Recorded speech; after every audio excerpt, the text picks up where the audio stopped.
यीशु के सामर्थ्य नाम में आप सबको जय मसीह की। Praise the Lord. आइए आज के सुंदर दिन के लिए हम प्रभु का धन्यवाद करते हुए अपना ध्यान हम पिता के पवित्र वचनों की ओर लगाएं। मेरे साथ 2 कुरिन्थियों अध्याय 5 वचन 9 निकालिएगा। यहाँ इस प्रकार से लिखा है, इस कारण हमारे मन की उमंग यह है कि चाहे साथ रहें चाहे अलग रहें, पर हम उसे भाते रहें। Praise the Lord, hallelujah. परमेश्वर के लोगों, प्रेरित पौलुस कुरिन्थियों के कलीसिया को इस बात के लिए लिखता है कि चाहे जीवन में कोई भी परिस्थिति क्यों ना हो, चाहे उमंग हो, खुशी हो, दुख हो, जो भी हो, पर मूल विषय है कि हम परमेश्वर को भाने वाला जीवन बिताएं। एक ऐसा जीवन जिससे परमेश्वर की महिमा हो। प्रभु यीशु मसीह के जीवन को देखिएगा। यीशु मसीह बपतिस्मा लेने के लिए यूहन्ना बपतिस्मा देने वाले के पास आते हैं। यूहन्ना बपतिस्मा देने वाला रोकता है कि प्रभु, मुझे तो आपके हाथ से बपतिस्मा लेने की आवश्यकता है और आप मेरे पास आए। जब बपतिस्मा का कार्य पूरा होता है, वचन में लिखा है कि पवित्र आत्मा शारीरिक रूप में, कबूतर के रूप में प्रभु यीशु के ऊपर उतरा और इसी समय आकाशवाणी हुई, यह मेरा प्रिय पुत्र है जिससे मैं अत्यंत प्रसन्न हूं। रूपांतरण के समय जब यीशु का चेहरा बदला, यहां पर भी आकाशवाणी हुई। परमेश्वर के लोगों, हर जगह आप देखें, बाइबल में कई ऐसे जगह हैं जहां पर परमेश्वर ने स्पष्ट कहा, यह मेरा प्रिय पुत्र जिससे मैं अत्यंत प्रसन्न हूं। परमेश्वर की प्रसन्नता अगर आप बाइबल में देखें, इब्रानी अध्याय 11 वचन 6, तो बाइबल कहती है, विश्वास के बिना परमेश्वर को प्रसन्न करना नहीं होना। यानी एक विश्वासी के लिए विश्वास योग्यता में बने रहना, विश्वास के जीवन में जीना बहुत आवश्यक है। क्योंकि बगैर विश्वास की दशा के हम प्रभु को प्रसन्न नहीं कर सकते। वचन में लिखा है, हमें परमेश्वर को प्रसन्न करना है ताकि परमेश्वर का आत्मा हमारे भीतर में कार्य करे। जब प्रभु प्रसन्न है तो पवित्र आत्मा उतरेगा, हालेलुया, और वो हमें अपनी महिमा के लिए इस्तेमाल करेगा। प्रभु ने अपने जीवन काल में परमेश्वर को प्रसन्न किया। प्रभु के लोगों, प्रेरित पौलुस एक कहानी बताता, वो कहता है कि हर एक व्यक्ति अपने भर्ती करने वाले को प्रसन्न करता है। भर्ती करने वाला कौन? उदाहरण के तौर पर मान लीजिए आप किसी दुकान में, किसी फर्म में या किसी एजेंसी में या कहीं जॉब करते हैं। आपके अड़ोसी पड़ोसी, आपके अगल बगल में जितने भी लोग हैं जो आपके साथ और काम करते हैं, वो नाराज हो जाए चलेगा, वो क्या कहते हैं ये मायने नहीं रखता। पर अगर आपका बॉस, आपका मालिक, जिसने आपको काम में रखा है, जिसने आपको अपॉइंट किया, यदि वो आपसे नाराज हो, यदि वो आपसे प्रसन्न ना हो, तो क्या होगा? यदि अड़ोसी पड़ोसी या आपके साथ काम करने वाले अगर आपसे नाराज हो, तो ज्यादा से ज्यादा आपके मालिक तक आपकी बुराई पहुंचेगी, आपको बुरा कहा जाएगा, आपके खिलाफ में कई प्रकार की उल्टी सीधी बातें होगी। पर इस कंडीशन में यदि आपका मालिक, आपका बॉस आपसे प्रसन्न है, तो उन चीजों को वो ध्यान नहीं देगा। लेकिन प्रभु के लोगों, जरा सोचिए, आपने सबको खुश किया। किसको? अपने मित्र को, आपके बगल में रहने वाले व्यक्ति को, आपके कलीग को, आपके ऑफिस में काम करने वाले सबको, आपके मोहल्ले के साथ आपका बहुत अच्छा संबंध है, पड़ोसियों के साथ। बस परमेश्वर के साथ संबंध नहीं, या जिस ऑफिस में काम करते हैं वहां के बॉस के साथ संबंध अच्छा नहीं, आपने उसको कभी खुश नहीं किया, प्रसन्न नहीं किया। ऐसी दशा में क्या होगा? क्या आपकी नौकरी सलामत रहेगी? क्या आपका रिलेशनशिप उस ऑफिस में अच्छा बना रहेगा? क्या आप अगर प्रभु के साथ में सही ना चलें तो क्या आप स्वर्ग पहुंच पाएंगे? असंभव है प्यारो, बहुत मुश्किल है। और इसलिए प्रेरित पौलुस कहता है कि हम परमेश्वर को भाते रहें। एक ऐसा जीवन जो प्रभु को ग्रहण योग्य हो, एक ऐसा जीवन जो परमेश्वर को प्रिय हो।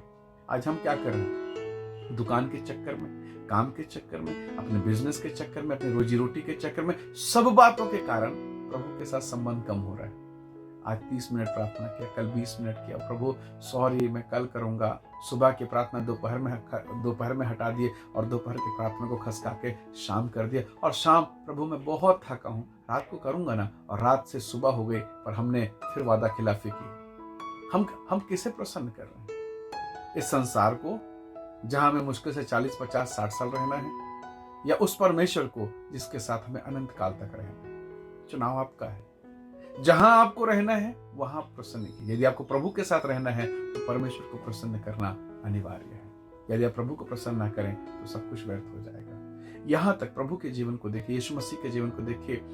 सामरी स्त्री के साथ प्रभु बातचीत कर रहे थे, इसी बीच उसके चेले आते हैं, उन्होंने कहा कि प्रभु जी कुछ खा लीजिए। प्रभु ने कहा, मेरे पास खाने को एक ऐसा भोजन है जिसे तुम नहीं जानते। उनको अचरज हुआ, कौन सा भोजन है, क्या है? क्या इस स्त्री ने कुछ दिया या किसी ने कुछ ला कर दिया? और तब प्रभु ने स्पष्ट किया कि मेरा भोजन ये है कि मैं अपने भेजने वाले की इच्छा को पूरी करूं। यानी खाना से भी बहुत अधिक ज्यादा प्रभु यीशु ने पिता की आज्ञा को महत्व दिया है। परमेश्वर के प्रिय लोगों, परमेश्वर की इच्छा है कि मैं और आप अपने जीवन से हम परमेश्वर को प्रसन्न करें। परमेश्वर को जब आप प्रसन्न करेंगे ना, तो बाइबल कहती है कि संसार से प्रेम परमेश्वर से बैर है, रोमी की पुस्तक कहती है। इसका मतलब यह हुआ कि जब आप परमेश्वर से प्रेम करेंगे, संसार आपसे बैर करेगा, आपके विरोध में बात करेगा, स्वाभाविक है। पर मैं और आप, हम संसार को भी खुश कर रहे हैं और परमेश्वर को भी, जो कि असंभव है, जो कि बहुत मुश्किल है, असंभव सा है। परमेश्वर के लोगों, यदि मैं परमेश्वर को प्रसन्न करता हूं, अपने बॉस को, सृष्टिकर्ता सृजनहार प्रभु को, इसका मतलब है वो सारी वस्तुओं को अपने नियंत्रण में लेगा। यदि आप दानियल के किताब 6वें अध्याय को पढ़ेंगे, आपको बड़ा आश्चर्य होगा कि दानियल अपने पूरे राजा के साम्राज्य में तीसरे नंबर पोजीशन पर है। अगर राजा से मैं गिनूं तो दूसरे नंबर पोजीशन पर है। और उसके सारे लोगों ने, जो उसके नीचे थे, सब लोगों ने उसकी चुगली करी, बुराई करी, उसे फंसाया और कहा कि राजा ये आपको प्रणाम नहीं करता है, ये अपने ईश्वर को प्रणाम करता है, दिन में 3 बार ये प्रार्थना करता है। सिंह के माद में दानियल डाला गया। फाइनली हुआ क्या?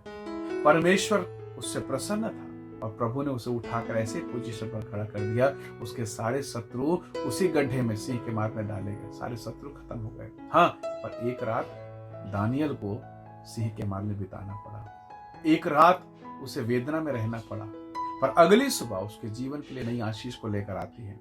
अब उसके शत्रु खत्म हो गए, सारे शत्रु खत्म हो गए, अब केवल राजा है और केवल दानियल। अब पूरे देश भर में राजा के बाद दानियल के हुक्म चलने वाला है।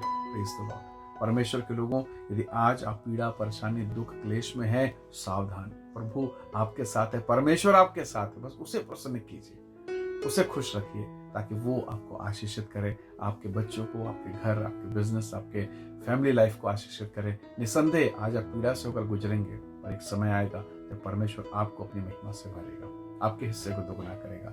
आइए हम दुआ करें, प्रभु का धन्यवाद करें, प्रभु को आदर दें। सर्वशक्तिमान पिता, धन्यवाद सारी आशीषों के लिए प्रभु। मेरे प्रिय भाई बहने पर दया कर, प्रभु इनके जीवन को छू, इन्हें ब्लेस कर, अंधकार के सामर्थ, रोग, बीमारी, दुर्बलता और सब प्रकार की बुरी दशाएं इनके जीवन से दूर हो। आप इन्हें फलवंत करें, आशीष दें, आप इन्हें विस्तार दें प्रभु, और इनके जीवन में, इन सब के जीवन में आपकी आशीष प्रकट होने पाए। धन्यवाद पिता, प्रार्थना सुनने के लिए प्रभु यीशु के सामर्थी नाम से मांगते हैं, आमीन। प्रभु आप सबको बहुत से आशीष दे। बहुत धन्यवाद। जय मसीह की। Praise the Lord.